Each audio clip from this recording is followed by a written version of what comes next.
కాచి బూచీల పెళ్లి రోజు కోసమని బూచీ తీసుకొచ్చిన స్వీట్లు, బట్టలు అన్నీ కూడా ఆదిలక్ష్మి ఎవరు చూడకుండా బయట పడేస్తుంది. తర్వాత అందరూ కూడా ఎవరు వీటిని ఇలా పడేశారు అని వచ్చి నిలదీస్తూ ఉంటారు. అందరూ చాలా షాకింగ్గా చూస్తూ ఉంటారు. అయ్యయ్యో! ఎవరు వీటిని ఇట్టా పడేసింది అని వైజయంతి అంటే చూస్తుంటే ఎవరో కావాలని వీటిని పడేసినట్లు ఉందత్తయ్య అని నిషి చెప్తుంది. పిల్లలు లేరు, పెళ్లి రోజు సంబరాలు లేవు, ఎందుకు ఇలా జరుగుతుందో అర్థం కావటం లేదు అని ఆదిలక్ష్మి దొంగ మాటలు మాట్లాడుతూ నటిస్తూ ఉంటుంది.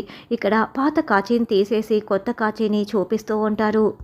వీటినన్నింటినీ నాకెందుకో ఈవిడే బయట పడేసింది అనిపిస్తోంది అని బూచి అంటే అసలు వీటిని బయట పడేయాల్సిన అవసరం నాకేముంది అని ఆదిలక్ష్మి అంటుంది.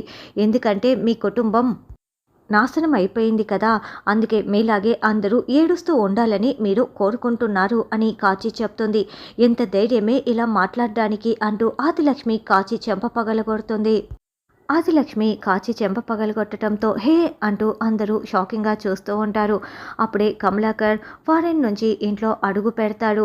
చాలా కోపంగా చూస్తూ ఉంటాడు. కాచి ఏడుస్తూ పరుగులు పెడుతూ వెళ్ళి నాన్న అని హక్ చేసుకొని ఏడుస్తూ ఉంటుంది.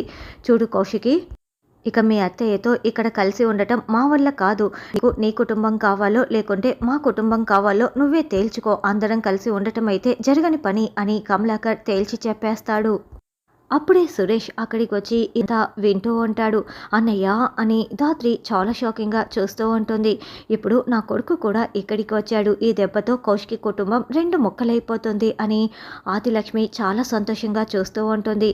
ఈ సమస్యకి పరిష్కారం ఏంటన్నది రానున్న ఎపిసోడ్లో తెలుసుకుందాం.